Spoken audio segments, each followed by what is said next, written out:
Alors Sophie, qu'est-ce qu'on peut d'abord dire sur ce salon d'une façon générale pour donner déjà envie aux gens de venir? Il est important de préciser, je pense, que l'intérêt de ce salon pour une bibliothèque, pour la bibliothèque municipale de Châlons, hormis le fait qu'il crée un événement autour de la littérature jeunesse, autour du livre, c'est il n'a pas une vocation purement commerciale. Il est bien évident que si la vocation de ce salon avait été purement commerciale, à savoir réunir des éditeurs, des auteurs pour faire proposer un événement qui génère un chiffre d'affaires, l'identité du salon n'aurait pas du tout été en adéquation avec l'intervention d'un service municipal sur le contenu.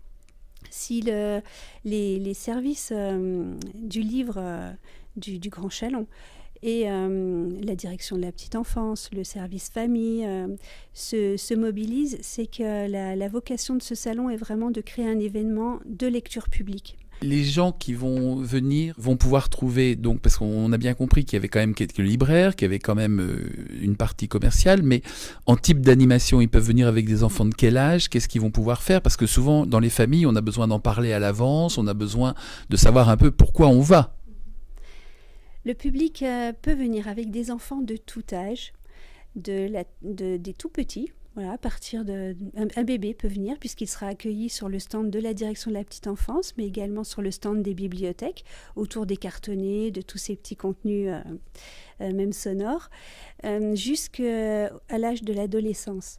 C'est un public qui n'est peut-être pas immédiatement, qui ne se sent pas immédiatement touché par l'idée de venir sur un salon du livre jeunesse.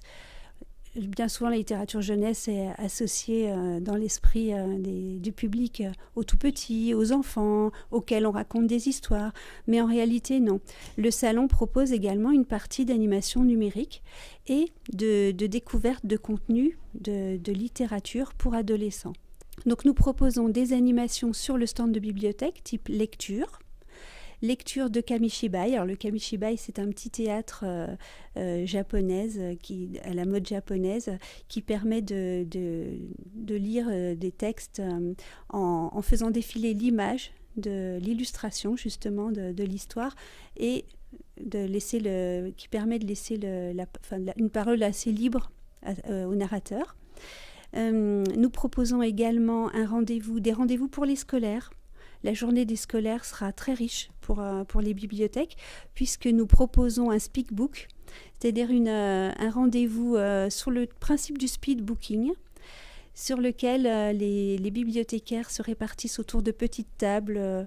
C'est très convivial et accueillent à chaque fois quelques élèves, table par table, et présentent un coup de cœur.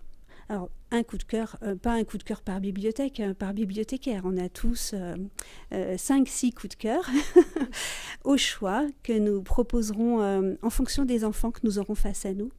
Des enfants et des jeunes, parce que jusqu'à 13 ans, ils sont encore un peu des enfants.